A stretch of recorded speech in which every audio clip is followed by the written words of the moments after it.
Welcome students in this online session. In today's class, we will cover chapter 17 Forests are Lifeline. The learning checklist of this session is forest profile, interdependence of plants and animals, uses of forests, destruction of forests, and how we can conserve the forest. We will discuss these topics in detail in today's class. So first of all, we know that forest is very useful and precious resource for us. It does complete our many requirements. Okay, so first we should know that from where forest word come from. So the word forest come from the Latin word which is foris and which means outdoor or away from civilization. जो word forest है वो Latin language के word से आया है. Latin language का एक word है फॉरिस, FORIS, फॉरिस, जिसका मीनिंग होता है आउटडोर या फिर अवे फ्रॉम द सिविलाइजेशन. उसी के वर्ड से बना है फॉरिस से forest. Okay, so forest is very useful and it is the habitat of various types of animals and living organisms. We know that. Okay, so first of all we will discuss forest profile. So what is forest profile? If we study the forest and found the different types of layers and trees in the forest, that is known as forest profile. Okay, so to study the forest profile we will divide forest into 4 layers. That layers are emergent layer, canopy layer, understory layer, and the last one is floor, forest floor. Okay, so in this diagram you can see there are different layers. Topmost layer of the forest is known as emergent layer. Okay, and the layer which is below emergent layer is canopy layer. Below canopy layer it is understory, and the lowermost layer is known as forest floor. Okay, so these are the layers. Now let's discuss these layers in detail. What are these layers and how we can identify these layers. First layer emergent layer. So emergent layer वो layer होती है जो ground से, that means यहाँ से forest के floor से 40 metres की हाइट पर अवेलेबल होती है. Okay, 40 metres and greater than 40 metres. तो ये जो लेयर है वो 40 मीटर्स की हाइट से भी ज़्यादा होती है, उसको हम कहते हैं एमरजेंट लेयर. और इस लेयर में क्या होता है, क्योंकि सबसे टॉप मोस्ट लेयर यही होती है तो सबसे ज़्यादा अमाउंट में सनलाइट इसी लेयर में आती है. ओके, और इसमें कौन से एनिमल्स रहते हैं, इसमें preying birds like hawks and eagles, वो इसमें सबसे ज़्यादा रहते हैं. बिकॉज उनको क्या होता है कि हाइट पर रहना पसंद होता है. जो प्रेइंग बर्ड्स होते हैं, हॉक्स एंड ईगल्स, वो यहाँ पे रहते हैं. So next is canopy layer. Now what is canopy layer? This is the diagram of canopy layer. तो कैनोपी लेयर वो लेयर होती है जो एमरजेंट लेयर के नीचे होती है. ओके, और इसकी हाइट कितनी होती है? इसकी हाइट होती है 20 to 40 मीटर्स के बिटवीन. लाइक 20 मीटर्स तो हाइट हो जाएगी अंडरस्टोरी लेयर की, एंड कैनोपी लेयर की हाइट हो जाएगी 20 to 40 मीटर्स के बीच में जो भी लेयर अवेलेबल होगी. इसमें क्या होता है कि काफ़ी सारे ट्रीज़ के क्राउन्स जो हैं, बहुत सारे ट्रीज़ के क्राउन एक साथ आ जाते हैं. Now question is what is crown of the tree? So look at this tree. So okay, this is a tree. Tree के ये वाला जो पार्ट है जहाँ पे उसकी लीव्स अवेलेबल होती है, लीव का पूरा शेप अवेलेबल होता है, इसको हम कहते हैं क्राउन, जो कि इसके स्टेम से ऊपर वाला पार्ट होता है. इसका जो क्राउन है वो कॉनिकल शेप का है. ये डिफरेंट टाइप्स के होते हैं according to the region in which it is found. और ये जो ट्री है नॉर्मल प्लेन रीजन का ट्री है, माउंटेनियस रीजन वाला ट्री है, एंड ये प्लेन रीजन वाला ट्री. इसमें क्या होता है, ये तो स्टेम हो गया, इस स्टेम के ऊपर वाला ये जो पार्ट है पूरा, ओके, जिसमें इसकी सारी ट्रीज़ की जो पार्ट पाए हैं, इसको हम कहते हैं क्राउन. तो ये सारे क्राउन हैं. तो जब बहुत सारे ट्रीज़ के क्राउन, जैसे यहाँ पे विजिबल है, ये ट्री है, ये भी ट्री, इनके सारे क्राउन्स एक साथ मिल रहे हैं, तो क्राउन के एक साथ मिल जाने से क्या होता है, यहाँ पे एक फ्लोर जैसा कुछ डेवलप हो जाता है. पूरा एक लेयर, एक फ्लोर, एक सरफेस क्रिएट हो जाता है ट्रीज़ का, तो इसको हम कहते हैं कैनोपी लेयर. ओके, और इसकी हाइट होती है बिटवीन 20 to 40 मीटर्स. अब जो कैनोपी लेयर है, कैनोपी लेयर क्या करती है, बिकॉज कैनोपी लेयर की डेंसिटी बहुत ज़्यादा होती है, इसमें बहुत सारे अमाउंट में ट्री की लीव्स होती हैं. Okay, because of crown. तो ये क्या करती है, सारी सनलाइट को यहीं पे स्टॉप कर देती है. सनलाइट इसको पार करके आगे नहीं जा पाती। नीचे वाली लेयर में सनलाइट कम जा पाती है तो उसको कहते हैं कैनोपी लेयर, जो है सनलाइट को स्टॉप कर देती है। अब क्योंकि इसमें सबसे ज़्यादा ट्री का पार्ट होता है कैनोपी वाला क्राउन, तो सबसे ज़्यादा फूड इसी में अवेलेबल होता है। जो फ्रूट्स हैं ट्री के कैनोपी लेयर में सबसे ज़्यादा अवेलेबल होते हैं, और इसी वजह से यहाँ पे इंसेक्ट्स एंड बहुत सारे बर्ड्स यहाँ पे रहते हैं। एंड मंकीज़ की ये फेवरेट जगह होती रहने की, canopy layer. Next layer is under story layer. ये लेयर कैनोपी लेयर से नीचे अवेलेबल होती है। अब इस लेयर की हाइट कितनी होती है? अंडर स्टोरी लेयर की हाइट होती है ट्रीज़ के फुट से लेके, या ये जो है ट्रीज़ के फुट है, यहाँ से लेके 20 मीटर्स तक, यहाँ तक इसकी अंडर स्टोरी लेयर की हाइट होती है। ओके, अब इसमें क्या होता है अंडर स्टोरी लेयर में, बिकॉज कैनोपी लेयर ने सारी सनलाइट को यहीं पे ब्लॉक कर दिया। अब अंडर स्टोरी लेयर में सनलाइट आती नहीं है, तो यहाँ पे क्या होता है शेड रहता है, हमेशा शेडेड एरिया ही होता है, यहाँ पे सनलाइट कम आती है, और उस वजह से यहाँ पे ज़्यादा लीव्स नहीं होती ट्री की, बिकॉज ट्री की लीव को क्या चाहिए होता है सनलाइट फोटोसिंथेसिस करने के लिए, तो यहाँ पे वो होती नहीं है, कम अवेलेबल होती है। तो यहाँ पे जो है श्रब्स एंड हर्ब्स ज़्यादा अवेलेबल होती है, श्रब्स एंड हर्ब्स या फिर बुशेज़ या lower branches of the tree, वो सारी चीज़ें अंडर स्टोरी लेयर में अवेलेबल होती है। अब यहाँ पे एनिमल कौन कौन से होते हैं? एनिमल यहाँ पे मेनली बर्ड्स एंड इंसेक्ट्स, और कुछ एनिमल्स जैसे कि leopard, sloth bear, deer, bison, elephant वगैरह, ये सारे एनिमल्स यहाँ पे होते हैं। एंड ये सब श्रब्स एंड हर्ब्स को अपना फूड बनाते हैं। तो ये होती है अंडर स्टोरी लेयर। अब लास्ट लेयर है फॉरेस्ट लेयर, जो कि सबसे लोअर मोस्ट लेयर होती है फॉरेस्ट की। इस लेयर में कंसिडरेबल हाइट नहीं होती है, जो सबसे लोअर मोस्ट सरफेस होता है उसी को हम फॉरेस्ट लेयर कहते हैं। ओके, इस लेयर में क्या अवेलेबल होते हैं? यहाँ पे सॉइल जो है मॉइस्ट रहती है हमेशा, because of connectivity with the soil, क्योंकि सॉइल के बिल्कुल पास वाला एरिया है, ग्राउंड के नियरेस्ट एरिया, इसलिए यहाँ पे मॉइस्चर सबसे ज़्यादा होता है। और जो डिकेइंग लीव्स है, हमेशा जो ट्री की लीव अगर वहाँ से ब्रेक होती है तो ब्रेक होने के बाद ग्रेविटी से फॉरेस्ट फ्लोर पे आ जाती है, और यहाँ पे आने के बाद कुछ लिविंग ऑर्गेनिजम्स होते हैं, जैसे कि snacks, frogs, earthworms and fungi, termites, insects वगैरह, और डिकम्पोजर्स क्या करते हैं? उन लीव्स को, डिकेइंग लीव्स को डिकम्पोज करते हैं, डिकम्पोज करके वो उसको ह्यूमस में बदल देते हैं। तो इससे क्या होती है? सॉइल बहुत ही फर्टाइल हो जाती है। फर्टाइल सॉइल को हम कहते हैं humus. Next topic is interdependence of plants and animals. Both are living organism, but the question is, are they interdependent on each other for their food and living requirements? So let's discuss. Yes, plants and animals are dependent on each other. Okay, how? क्या होता है कि जो herbivores है, herbivores किस पे depend होते हैं? ग्रास पे या फिर प्लांट्स पे डिपेंड होते हैं। ओके, प्लांट्स होंगे तो हर्बीवर्स उनको अपना फूड बना पाएंगे। अब जब प्लांट्स को खा के हर्बीवर्स ग्रो करेंगे, देन उसके बाद में जो कार्निवर्स है, कार्निवर्स फिर हर्बीवर्स को अपना फूड बनाएंगे। तो क्या हो गया? सारे एक दूसरे पे डिपेंडेंट हो गए। अगर प्लांट्स ही नहीं होंगे तो हर्बीवर्स नहीं हो पाएंगे, और हर्बीवर्स ही नहीं हो पाएंगे तो कार्निवर्स को फूड कहाँ से मिलेगा? तो इस वजह से जो है सारे प्लांट्स एंड एनिमल्स एक दूसरे पे डिपेंडेंट होते हैं, और जो प्लांट्स होते हैं उनको हम कहते हैं प्रोड्यूसर्स, और बाकी सारे होते हैं कंज्यूमर्स। हर्बीवर्स एंड कार्निवर्स दोनों कंज्यूमर्स होते हैं। Now food chain. A food chain is formed when one organism eat another for the food. Okay, जब कोई एक ऑर्गेनिज्म दूसरे ऑर्गेनिज्म को अपने फूड के लिए कंज्यूम करता है तो उसको हम कहते हैं food chain. Okay, multiple organisms इसमें होना ज़रूरी है। फॉर एग्ज़ाम्पल यहाँ पे एक grass hopper, frog and snake का एग्जाम्पल दिया हुआ है फूड चेन का। ग्रास होपर ग्रास को अपना फूड बनाएगा, फ्रॉग ग्रास होपर को अपना फूड बनाएगा, देन स्नैक फ्रॉग को कंज्यूम करेगा। तो ये कंप्लीट एक फूड चेन हो जाती है। ओके, अब अगर मैं इस पूरी फूड चेन में से ग्रास को स्किप कर दूं, सपोज़ यहाँ पे ग्रास नहीं होगी, जब ग्रास ही नहीं होगी तो ग्रास होपर को फूड नहीं मिलेगा, तो ग्रास होपर भी और पॉसिबल नहीं हो पाएगा, ये भी एग्जिस्ट नहीं करेगा। और जब ग्रास होपर एग्जिस्ट नहीं करेगा तो फ्रॉग को फूड कहाँ से मिलेगा? ग्रास होपर नहीं होगा तो फ्रॉग क्या खाएगा? तो इस वजह से फ्रॉग भी एग्जिस्ट नहीं होगा। देन सेम स्नैक के साथ भी यही होगा, स्नैक को भी फ्रॉग नहीं मिलेगा तो उसको अपना फूड नहीं मिल पाएगा, और स्नैक का भी एग्जिस्टेंस पॉसिबल नहीं हो पाएगा।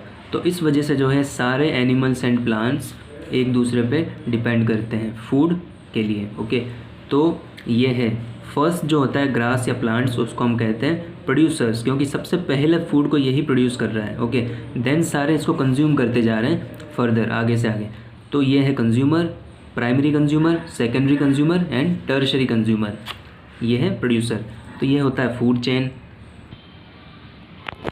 अब फूड चेन में क्या होता है, कभी कभी कुछ एनिमल्स ऐसे होते हैं लिविंग ऑर्गेनिज्म जो प्लांट्स एंड दूसरे एनिमल दोनों पे डिपेंड रह सकते हैं, तो उनको कहते हैं ऑमनिवर्स। ओके, तो ऑमनिवर्स ऐसे एनिमल्स या लिविंग ऑर्गेनिज्म होते हैं जो कार्निवर एंड हर्बीवर दोनों तरह की कैपेबिलिटीज़ उनमें होती है।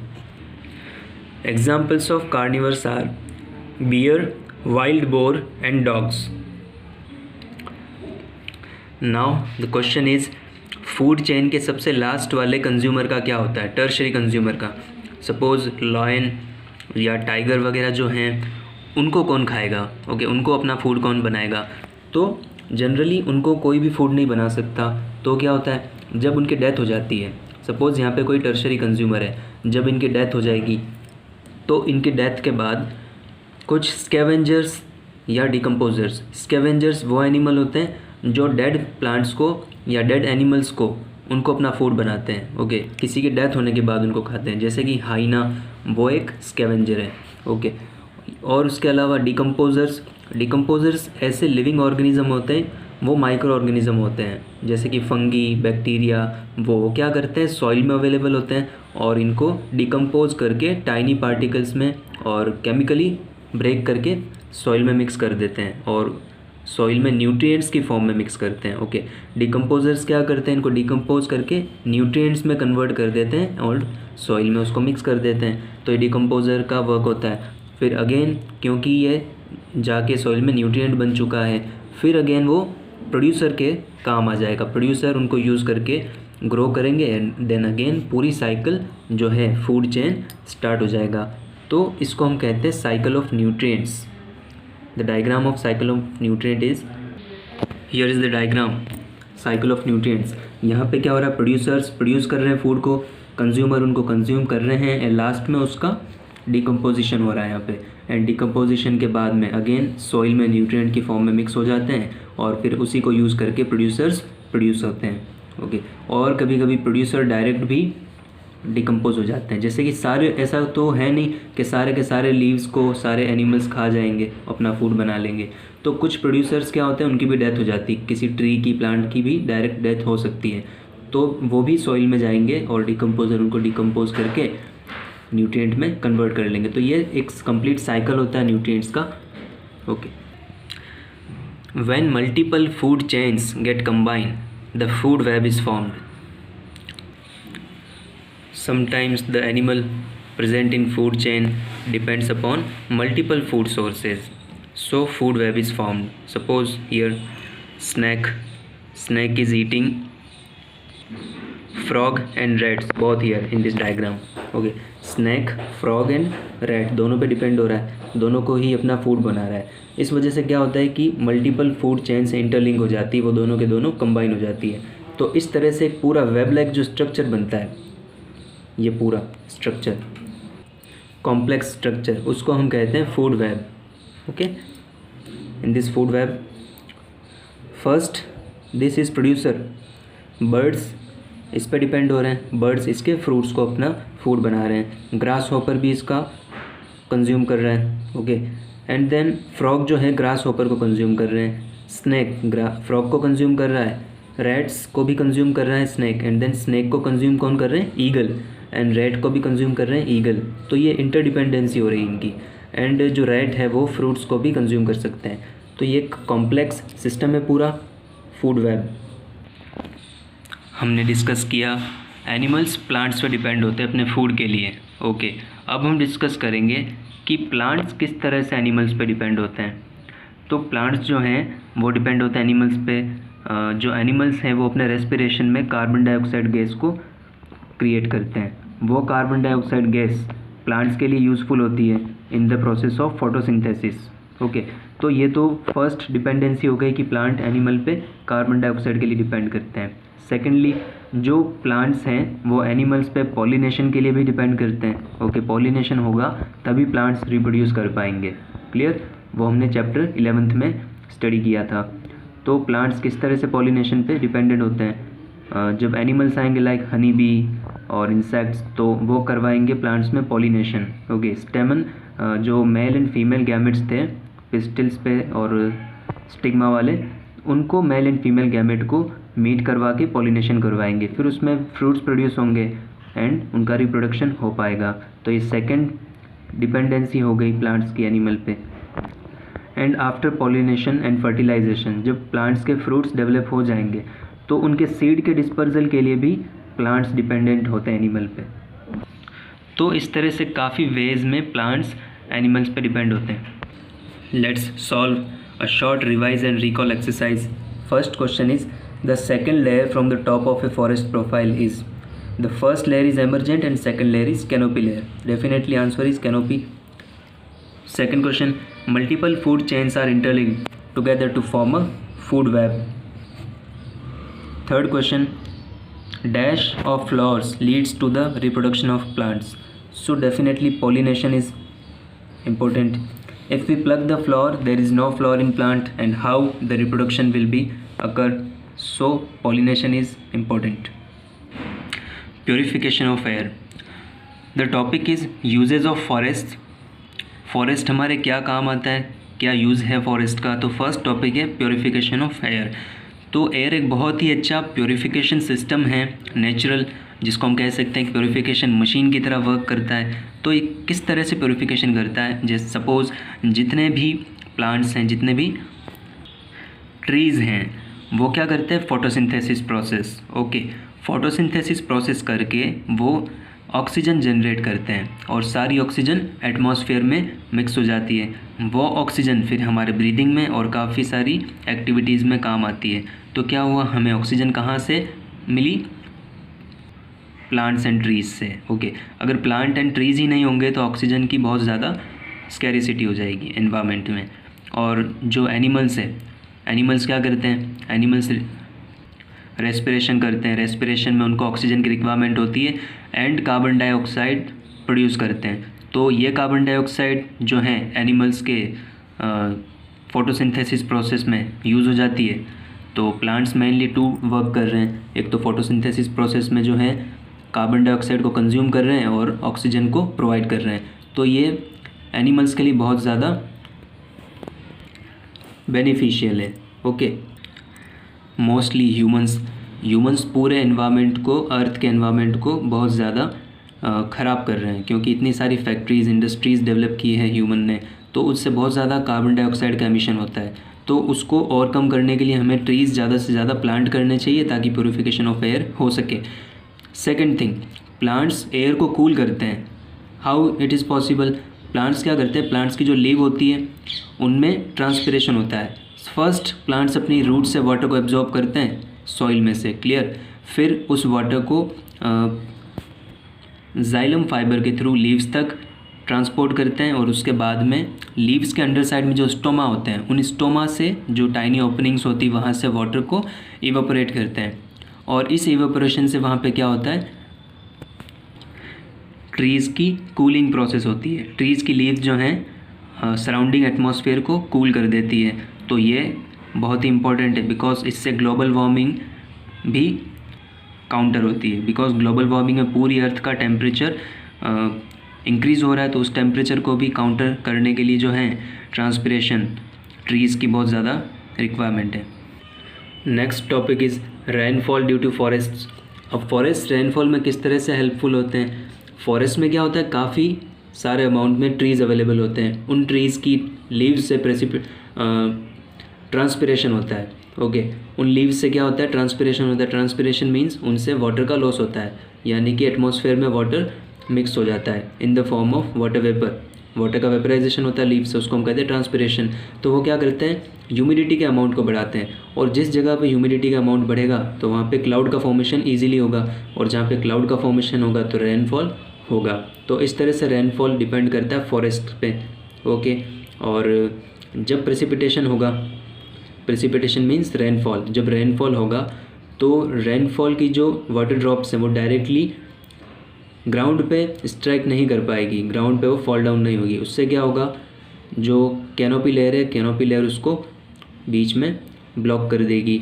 उससे क्या होता है कि सॉइल का इरोजन नहीं होता है, सॉइल वहाँ से वॉश अवे नहीं हो जाती है, एंड फ्लड्स वो भी स्टॉप होता है, वो भी अवॉइड होता है। Soil erosion, depletion of the water table, ये सारी चीज़ें डिपेंड करती फॉरेस्ट पे। अब वाटर टेबल और depletion of the water table, ये क्या होता है? Water table you know that हमने डिस्कस किया था 15th चैप्टर में वाटर। तो उसमें क्या होता है, जो वाटर टेबल हैं, अब बिकॉज ट्रीज़ की बहुत सारी रूट्स ग्राउंड में अवेलेबल होती है, तो वो रूट्स क्या करती है, वाटर टेबल को मेंटेन करती है। ओके, जो वाटर है रेनफॉल वाला वाटर, उसको ग्राउंड में सीप होने देती है। ऐसा नहीं कि वाटर सारा के सारा रन ऑफ वाटर में चला जाए, तो रन ऑफ वाटर में जाने की बजाय वाटर ग्राउंड में सीप होता है, और सीप होने के बाद वहाँ पे वाटर टेबल में चला जाता है। तो इस तरह से ट्रीज़ बहुत ज़्यादा हेल्पफुल होते हैं एनवायरनमेंट के लिए और रेनफॉल के लिए भी, तो ये बहुत ही इंपॉर्टेंट है। Next is prevention of soil erosion. अब सॉइल इरोजन को कैसे अवॉइड करती है ट्रीज़? तो ट्रीज़ की क्या है, बहुत ही स्ट्रॉन्ग रूट्स होती है, लॉन्ग रूट्स होती है। कहाँ पर अवेलेबल होती है? वो सारी की सारी सॉइल में प्रेजेंट होती है। तो वो सॉइल को क्या करती है, एक तरह से बाइंड करके रखती है। ओके, वो सॉइल को यहाँ वहाँ ब्रेक नहीं होने देती। तो सॉइल का जितना भी पार्ट है, चाहे वहाँ पे फ्लड आ जाए या वाटर बहुत सारा फ्लो होने लग जाए, तो ट्रीज़ की रूट्स क्या करेगी, सॉइल को एक जगह बांध के रखेगी, उसको बाइंड करके रखेगी, वहाँ से वॉश अवे नहीं हो जाने देगी। ओके, तो ये चीज़ होती है प्रिवेंशन ऑफ सॉइल इरोजन। अब सॉइल इरोजन का प्रिवेंशन क्यों इम्पोर्टेंट है? बिकॉज जो सॉइल की सबसे टॉप मोस्ट लेयर होती है वो होती है ह्यूमस, और सबसे ज़्यादा फर्टाइल। और जब अगर वाटर का फ्लो होगा, वहाँ से वाटर फ्लो करेगा या विंड के फ्लो के साथ में, तो सबसे पहले टॉप मोस्ट लेयर ही वहाँ से इरोड होगी, वो चली जाएगी ऊपर से, उसके साथ में वॉश अवे हो जाएगी। तो इस वजह से जो है ह्यूमस वाली सारी फर्टिलिटी सॉइल, जो फर्टाइल सॉइल है वो चली जाएगी, तो सॉइल की फर्टिलिटी कम हो जाएगी, वो लैंड बैरन हो जाएगा, फिर वहाँ पे कोई नया प्लांट ग्रो होना बहुत मुश्किल होता है। तो इसलिए जो है सॉइल इरोजन का प्रिवेंशन बहुत ज़रूरी है। और वो कैसे हो सकता है? With the help of roots of trees. Okay, next for topic is uses of forest in our daily life. Daily life में फॉरेस्ट किस तरह से यूज़फुल होते हैं? तो फॉरेस्ट तो बहुत ही यूज़फुल होते हैं, उनसे हमें मेडिसिन्स मिलती है, फूड अवेलेबल होता है, plants, honey, firewood, timber, rubber, spices, perfumes, oils, resins, natural dyes, ये सारी चीज़ें हमें फॉरेस्ट से मिलती है और इनको हम काफ़ी काम में लेते हैं। ओके, फर्नीचर भी हम इन्हीं की टिम्बर से बनाते हैं, एंड मेडिसिन्स का यूज़ हम करते ही हैं। तो ये सारी चीज़ बहुत यूज़फुल होती है। फॉरेस्ट किसी प्लेस की इकोनॉमिकल ग्रोथ में भी अच्छा होता है, बिकॉज वहाँ पे फॉरेस्ट में क्या करते हैं, इको टूरिज़्म होता है, वहाँ पे टूरिज़्म होता है और काफ़ी लोग टूरिस्ट वहाँ पे आते हैं, और उसकी इकोनॉमिकल ग्रोथ होती है उस प्लेस की जहाँ पे फॉरेस्ट अवेलेबल होता है। Destruction of forest. फॉरेस्ट का डिस्ट्रक्शन किन चीज़ों से होता है, क्या उसके कॉजेज़ हैं? तो फॉरेस्ट के first term is deforestation. Deforestation means trees को कट कर देना। अगर हम ट्रीज़ को कट करेंगे वहाँ से, या ट्रीज़ को यूज़ कर लेंगे बहुत ज़्यादा, तो उसको कहते हैं डिफॉरेस्टेशन, यानी फॉरेस्ट को एंड करना। तो इसके क्या क्या रीज़न्स है, डिफॉरेस्टेशन क्यों होता है? तो फर्स्ट इज़ कंस्ट्रक्शन। जब भी हम कंस्ट्रक्शन वर्क करते हैं, जैसे कि रोड्स को, हाईवेज़ को वहाँ पे कंस्ट्रक्शन करना है, डैम्स को कंस्ट्रक्ट करना है, तो वहाँ पे बहुत ज़्यादा लैंड की रिक्वायरमेंट होती है। तो उस लैंड को अवेलेबल करने के लिए वहाँ से फॉरेस्ट को कट कर देते हैं। तो ये सबसे मेन थिंग होती है डिफॉरेस्टेशन की। देन जो पीपल होते हैं वो क्या करते हैं कि टिम्बर और मेडिसिनल प्लांट्स के लिए इलीगली उसकी लॉगिंग करते हैं, यानी कि इलीगल उसको कट कर लेते हैं और उसको मार्केट में सेल कर लेते हैं। और लीगल तो उनको लाइसेंस लेना पड़ता है और उसके लिए कॉस्ट आती है, तो वो क्या करते हैं, इलीगली इनको कट करते हैं एंड स्मगलिंग करते हैं उसकी। तो ये भी डिफॉरेस्टेशन का कॉज है। थर्ड इज़ कंस्ट्रक्शन, वो हमने डिस्कस किया, कंस्ट्रक्शन के लिए फॉरेस्ट को डिस्ट्रक्ट करना होता है। Fourth, lack of awareness. अब पीपल में अवेयरनेस ही नहीं होती है कि फॉरेस्ट कितना इंपॉर्टेंट होता है, पीपल को पता ही नहीं होता है, तो फिर वो उसकी अवेयरनेस कर ही नहीं पाएंगे, उसको कंजर्व ही नहीं कर पाएंगे। जब जो कैटल हैं विलेजेस में रहती हैं, वो कैटल क्या करती है, उनको ओवर ग्रेजिंग कर लेती है, फॉरेस्ट में जाके काफ़ी सारी चीज़ों को डिस्ट्रॉय कर देती है, तो इससे भी डिस्ट्रक्शन होता है फॉरेस्ट का। एंड फॉरेस्ट फायर्स, जब फॉरेस्ट फायर होती है तो पूरे के पूरे फॉरेस्ट को, इसका बहुत बड़ा पार्ट एक साथ फायर में चला जाता है और पूरा वेस्ट हो जाता है, तो वो भी डिस्ट्रक्शन होता है फॉरेस्ट का। Last is poaching and hunting of animals, जब एनिमल्स को हंट करेंगे, उनको शिकार करेंगे वहाँ पे इलीगली, तो क्या होता है कि पूरी फूड चेन जो है, फूड वेब, वो डिस्टर्ब हो जाती है और फूड वेब के डिस्टर्ब होने से काफ़ी डिस्ट्रक्शन होता है फॉरेस्ट का। नाउ कंसिक्वेंसेस ऑफ डिफॉरेस्टेशन, यानी डिफॉरेस्टेशन के क्या क्या प्रॉब्लम्स होती है। तो फर्स्ट इज़, अगर डिफॉरेस्टेशन होगा तो प्लांट्स ही नहीं होंगे, और प्लांट्स ही नहीं होंगे तो वहाँ पे सॉइल का इरोजन हो जाएगा। ओके, जो टॉप मोस्ट लेयर है ह्यूमस, वो लेयर वहाँ से वॉश अवे हो जाएगी with the water and flowing wind. Okay, second is wood, medicines, ये सारी चीज़ें हमें कहाँ से मिलेगी जब फॉरेस्ट ही नहीं होगा, तो वो भी उसकी प्रॉब्लम होती है। थर्ड इज़, डिफॉरेस्टेशन से क्लाइमेट चेंज होगा, और जो ग्लोबल वार्मिंग है उसको भी हम ओवरकम नहीं कर पाएंगे, तो ग्लोबल वार्मिंग इंक्रीज़ होती जाएगी और पूरा अर्थ का एटमॉस्फेयर ही चेंज हो जाएगा, क्लाइमेट, सारी चीज़ें चेंज हो जाएगी। द लास्ट इज़ एनिमल्स को अपना नेचुरल हैबिटेट नहीं मिल पाएगा, जहाँ पे वो रहते थे, जिस ट्रीज़ में वो ड्वेल करते थे, तो वहाँ पे वो चीज़ें उनको नहीं मिल पाएगी, उनका घर ही ख़त्म हो जाएगा रहने का, तो उनकी डेथ हो जाएगी और काफ़ी सारी इंपॉर्टेंट स्पीशीज़ जो हैं उनकी एक्सटिंक्शन हो सकता है। कंजर्वेशन ऑफ फॉरेस्ट, हम फॉरेस्ट को किस तरह से कंजर्व कर सकते हैं, कैसे हम उसको बचा सकते हैं। तो first is afforestation. Okay, afforestation क्या होता है? अफॉरेस्टेशन मीन्स ज़्यादा से ज़्यादा अमाउंट में ट्रीज़ को ग्रो करना, उनको प्लांट करना, तो वो होता है अफॉरेस्टेशन। अगर हम ट्रीज़ को ग्रो करेंगे, ट्रीज़ प्लांट करेंगे, तो फॉरेस्ट डेफिनेटली इंक्रीज़ होगा। ओके, एंड पीपल्स में क्या है, पीपल में उनको अवेयरनेस बढ़ाना, कैसे हम कर सकते हैं, काफ़ी सारे जो प्रोग्राम्स होते हैं स्कूल में, जैसे कि वन महोत्सव वगैरह, उनके लिए उसको मैनेज करना चाहिए और लोगों को बताना चाहिए कि किस तरह से हम फॉरेस्ट को बचा सकते हैं। And awareness and education programmes चलाने चाहिए पीपल में अवेयरनेस बढ़ाने के लिए। कैटल की ओवरग्रेजिंग को स्टॉप करना चाहिए, एंड फॉरेस्ट को जो इंडस्ट्रियलाइजेशन है एंड जो कंस्ट्रक्शन वर्क है फॉरेस्ट में, उसको नहीं करने देना चाहिए, जिसमें बहुत ज़्यादा फॉरेस्ट का एरिया वेस्ट हो जाता है। ओके, एंड फार्मर्स को भी एजुकेट करना चाहिए कि लैंड्स को किस तरह से कल्टीवेशन करना है। बहुत ज़्यादा उसमें कल्टीवेशन अगर वो कर देंगे, बहुत ज़्यादा ट्रीज़ जो क्रॉप्स हैं उसको ग्रो करेंगे, तो उससे भी डिफॉरेस्टेशन होता है। ओके, तो ये सारी चीज़ें हैं कंजर्वेशन के लिए। एंड लास्ट, जो सिटीज़ हैं हमारी, सिटीज़ में ग्रीन पैच रिजर्व होना चाहिए, यानी कि जो भी सिटी होती है उनमें कितना पार्ट ग्रीनरी का होना चाहिए वो भी फिक्स्ड होता है, तो उसको मेंटेन करना चाहिए। Okay students, so this was our complete chapter 17, forest our lifeline. Please watch whole video. Thank you.